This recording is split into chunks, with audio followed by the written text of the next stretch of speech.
Hello, this is Scott Jentz. Welcome to Sandbox Stories.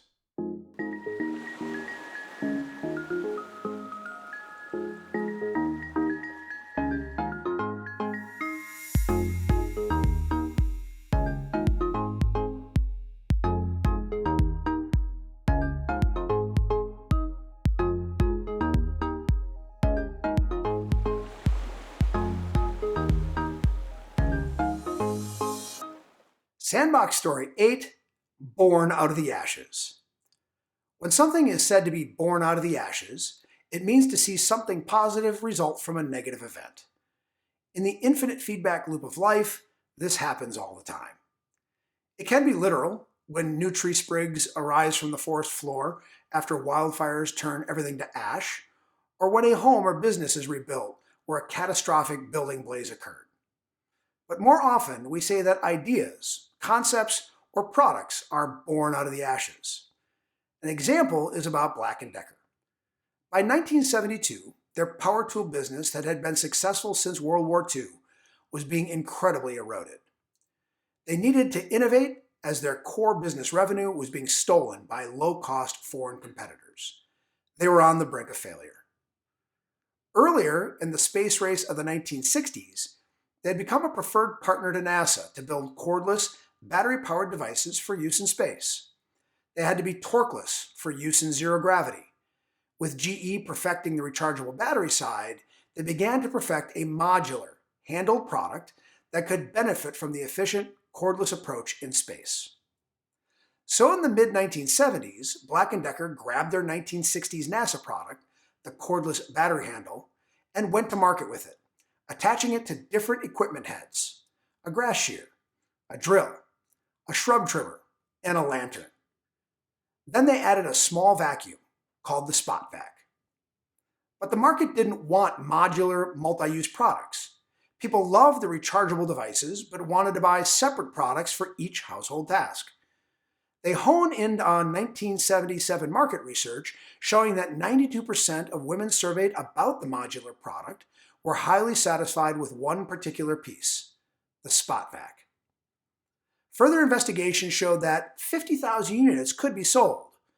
So an investment was made, and they hired a design chief who had been at Hoover. The result in design, brand, and product was the Dustbuster. Just 2 years later, there were millions of Dustbusters, and these little handheld portable devices were ranked as more preferred in the household than a toaster oven and a coffee maker. The Dustbuster, born out of the ashes. While I like to look at the positive side of things, when you find negative situations, you can always try to figure out how they make you better. In the eye care profession, we deliver negative interactions from time to time, but I suspect we're too close to the situations to really see them for the insights they can offer. When we are consumers in the world outside of our businesses, however, we see it all clearly. And I'm befuddled by how little is done to rectify them. Some recent ones that I've experienced, and maybe you have too, include walking into a Starbucks to pick up a drink that was mobile ordered, but it doesn't show up for 10 minutes, and no one behind the counter seems to care that you are there. Or signing a lease for an apartment for a college-age student, then finding filth and disrepair in the unit upon move-in. Or sitting on hold for 45 minutes or an hour with your internet or TV provider to try to do some sort of troubleshooting that they otherwise tell you can be found on their website when it really can't. Or having a small home project thrown out of whack by a skilled laborer who completely misinstalls a cupboard or a countertop or a tile backsplash, requiring it all to be taken out and the project to be extended again. In each of these, there is a parallel to occurrences in our practices, and it's the customer experience that matters, not the excuse for how it happened. The notion that we are in a consumer economy is not really what most of us experience. From these negative interactions or outcomes, we want to believe that there is someone, anyone, who cares enough to make it right, to respect our time, and to deliver value for the fees we pay them. And that's exactly how our patients feel. So what happens in your practice when the doctor enters the exam room 15 minutes late?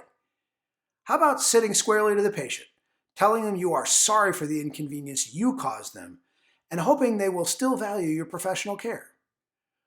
Or when a chirpy staffer has commented to a patient that things are hard right now or we're really understaffed. Do you correct that with the patient by saying, we really don't aspire to air our business challenges to you, we just want to take great care of you? And do you nip this behavior with the employee, or do you just let it go? How about when your capture rate is down to 20%, but your average order value is up at $800? Do you actually take the time to think about how your systems and the influences of your advisors, including optical companies, consultants, and peer groups, might be driving you toward biased approaches to which products you sell?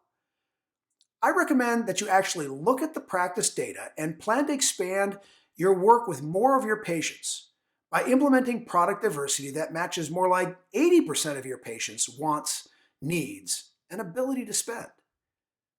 The moral of the story is that you have an opportunity to rise from the ashes, even if there aren't total failures at your feet. But just like Black & Decker, you can't wait for total failure before you find a new way. Consider accepting more modest profits for sale of reasonably priced products. Be selective with the new diagnostic and treatment equipment you implement, not just because health insurance and Medicare will pay for it. And expand your therapeutic footprint to treat vision conditions you haven't before, like amblyopia or symptoms related to traumatic brain injury. It's all there before you, waiting for you to open your eyes and see it born out of the ashes.